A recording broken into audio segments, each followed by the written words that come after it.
Bonsoir mon univers magique, comment te portes-tu? J'espère que tu vas bien. De mon côté ça va très bien. Je voulais partager avec toi un petit conte. Ce conte s'adresse en fait surtout aux parents. Et je voulais donc partager un conte qui va aider à développer la patience chez les enfants dans un monde où les choses vont de plus en plus vite. Donc je te lis déjà le conte. Et après, voilà, je développerai derrière ce que j'en tire et comment ça peut aider à développer la patience chez les enfants. Après, ça peut être des enfants de pas très âgés, on va dire, entre 3, 4 et 10 ans à peu près. Parce que voilà, ils sont encore dans une certaine innocence qui leur permet de capter assez rapidement, ou alors en tout cas de capter plus facilement certains concepts, certains aspects et certaines vertus surtout qu'on veut leur inculquer. D'accord? Donc le conte, c'est le caméléon et l'antilope. Le caméléon et l'antilope décident un jour de faire une course jusqu'au sommet de la colline. L'antilope fonce à toute allure, tandis que le caméléon avance lentement, mais sans jamais s'arrêter. À la fin, c'est le caméléon qui atteint le sommet, car l'antilope s'est fatigué et s'est égaré. Alors, la morale de cette histoire enseigne que... ce conte enseigne à l'enfant que la patience et la constance valent mieux que la précipitation. Que chaque pas compte et qu'il faut prendre le temps de faire les choses pour bien les faire. En plus, ça évite de se fatiguer, de gaspiller son énergie et de se retrouver complètement à plat à la fin de la journée. Donc vraiment, voilà la morale de cette histoire. Et comment en parler à son enfant?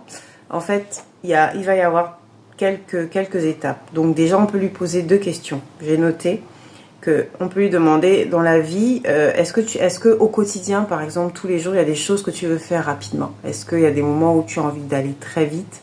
À quel moment est-ce que ça t'arrive? Est-ce que c'est à l'école, à la maison? Et parfois aussi, c'est vrai que c'est nous, les parents, qui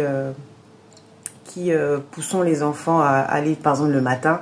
Dépêchez-vous, dépêche-toi pour te préparer, dépêche-toi pour manger, dépêche-toi pour faire ci, pour faire ça. Et c'est vrai que nous, les parents, on est toujours en train de pousser les enfants à aller plus vite. Donc ce conte aussi peut nous aider à cultiver la patience chez nous.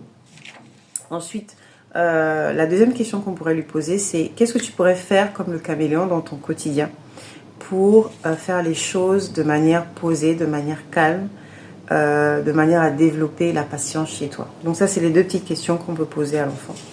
Ensuite, j'ai noté en activité, ce qu'on pourrait lui faire faire, en fait, c'est lui demander, par exemple, de dessiner, d'imager par un dessin ce qu'il a compris, enfin, la course des deux animaux.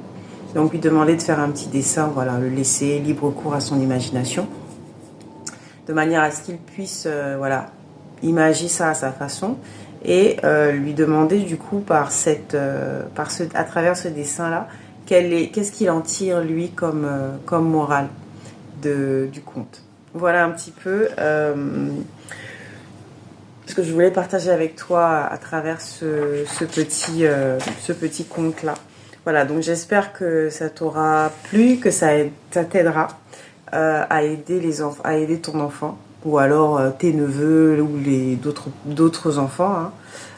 Et puis aussi, ça peut permettre à s'aider soi-même à développer la patience chez soi, parce que avec le rythme de vie qu'on a aujourd'hui, il y a des vertus comme ça qu'il est bien de garder et d'apprendre à développer. Bon, après, il y a d'autres techniques, mais voilà, moi, je voulais te le partager à travers ce conte, et surtout aider les enfants qui parfois peuvent être dans des situations où ils sont très surexcités.